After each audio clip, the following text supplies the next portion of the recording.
Ir-roħs fil-kontijiet tad-dawl u l-ilma, investiment li se jwassal għal arja iżjed nadifa u ħolqien ta' xogħol kienu fost il-kummenti pożittivi li ngħataw mill-imsieħba soċjali wara li l-ħadd li għadda il-Gvern ħabbar li ntażel il-konsorzju preferut għal long-term power purchase u gas supply agreement. Il-Kamra tal-Kummerċ tajt li dan huwa pass il qudiem li minnu se jgawdu diversi oqsma tas-soċjetà. Nemnu li dan l-agreement se jġib l-Malta f'sitwazzjoni finanzjarja aħjar u li jista' abbażi ta' dan ukoll jinżlu iktar il-prezzijiet tal-enerġija għall-industrija u għall-business.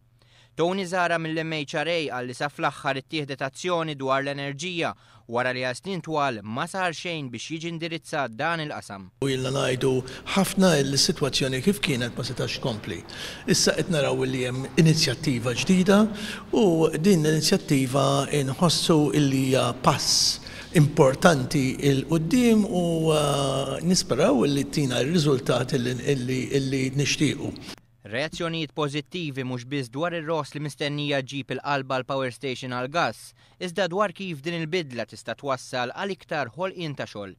Rajna li l-investiment li ħajjissarraf anke fejn tidħol l-opportunità li jiġi investiment barrani f'Malta. Llum għamilna mistoqsija diretta lill-Ministru jekk nistgħux nagħmlu analiżi tal-ħiliet li għandna bżonn ħalli dawn l-opportunitajiet la jiġu nżommuhom Malta. Il-Viċi Chairperson tas-Soċjetà Ċivili għalli din il-bidla se tolqod b'mod pożittiv diversi oqsma soċjali u anke ambjentali. Bħala soċjetà ċivili, ovvjament aħna interessana li l-prezz għal konsumatur ħajnaqqas l-impatt ovvjament fuq il-familji Maltin, għalhekk ħanna nindirizzaw l-ixxu ta' faqar, kif ukoll mis-settur ambjentali il-fatt li aħna naqsu d-domanda tagħna minn fuq il-żjud għax il-gas kapaċi jagħti ġenerazzjoni ta' elettriku iżjed nadif minn li bħalissa nagħmlu miż-żejt.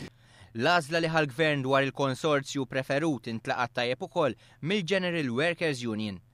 Kummenti pożittivi għal fatt li dan il-ftehim ħajwassal żgur biex il-Gvern isom kemmtu u joqsu t-tariffi tad-dawl l-ilma għall-poplu Malti waqt kollu. Dawn ir-reazzjonijiet pożittivi mill-imsieħba soċjali komplu juru kemm il-pjan tal-Gvern dwar il-qasam tal-enerġija huwa wieħed fattibbli u li se jwassal roħs għal kontijiet li minnu se jgawdi il-poplu Malti u Awċi kollu.